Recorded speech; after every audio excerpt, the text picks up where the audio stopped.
free. That's really what I want to talk about tonight. We're told to stand firm in the freedom and liberty with which Christ has made us free, and not be entangled again with the yoke of bondage. What does it mean to be free? It's not an easy concept because we have so many of our own ideas about what freedom is.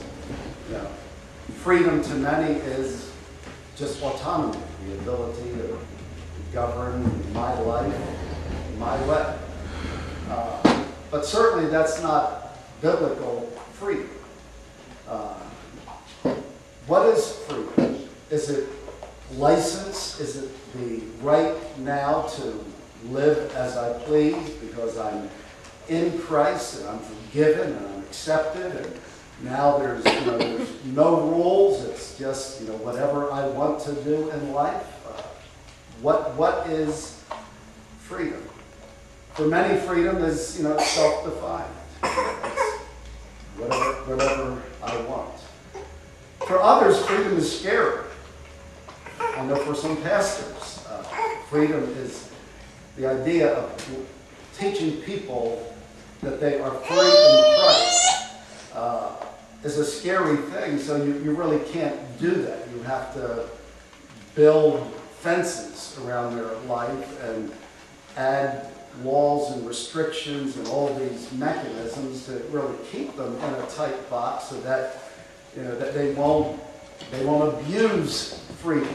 Freedom can be a scary thing. And that's why legalism becomes so popular amongst Christians, because the tension of being free and what to do with freedom, to know that in Christ I am accepted fully and can never be accepted any more than I am at the moment that I come to faith in Him.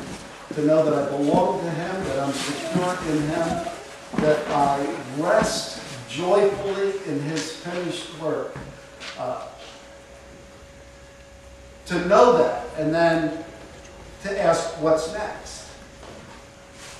Well, to some, that leads to license.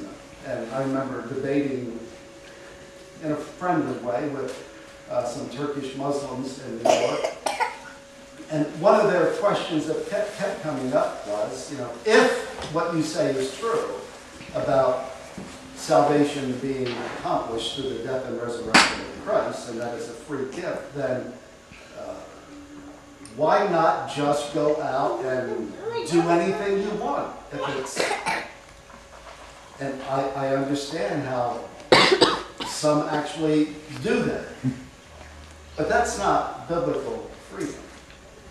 As I look at the text, he never really defines what this liberty is. That is, he doesn't give us a linear definition, though he talks about it in ways using words like faith and love and fruit of the Spirit and service. So when he talks about standing in this liberty, he's talking about something that's far into all of our popular conceptions of what freedom really is. And Christ said, if the Son will make you free, you will be free indeed. We really have to look at the Bible and find out what is that freedom. For me, freedom is resting joyfully in the finished work of Christ. That's the freedom that I have. I know that He achieved the righteousness that I failed to achieve. God accepted what He achieved in my behalf. He died the death that I deserve to die. So freedom for me means I don't have to labor through life trying to earn God's favor. It's mine in Christ. Freedom for me means I don't have to fear God's wrath or God's judgment because I'm accepted. Now, being free, what does that look like? How does that work out in life? Because that to me is being free. I don't have to achieve God's favor. I don't have to fear God's judgment. I'm absolutely free. But if that's what you understand about the gospel, then Galatians is going to tell us that that freedom looks a certain way. So let's just walk through our text tonight, and let me make 4 points about our text. The whole point is we are free in Christ. In Christ, you don't have to achieve God's favor. You don't have to fear God's wrath. It's a done thing. It's finished. You're free in Christ.